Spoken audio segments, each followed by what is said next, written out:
మెంతా తుఫాన్ వల్ల 2 రోజుల నుంచి అధికంగా వర్షం కురవడం వల్ల మా పార్లపల్లి గ్రామం, విడవలూరు మండలం పార్లపల్లి గ్రామంలో ఎస్టీ కాలనీ నందు ఎప్పుడో 40 సంవత్సరాల క్రితం నిర్మించిన ఇల్లులు అన్నీ నిమ్మెక్కి పడిపోయే స్థితిలో ఉంటే ఆ ఇంటి వాసులందరూ గ్రామ సర్పంచ్ స్వాతి గారికి, సెక్రటరీ గారికి, అధికారులకి నిర్ణయించుకుంటే ఆర్కిటెక్ట్ తీసుకొచ్చాము.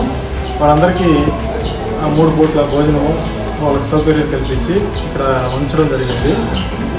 ఈ చిన్నపిల్లలకి పాలు, గుడ్డు అందించడం కూడా జరిగింది. ఇదంతా ఎమ్మెల్యే గారి సహకారంతో జరిగింది. ఎమ్మెల్యే గారికి అందరి తరఫున ధన్యవాదాలు.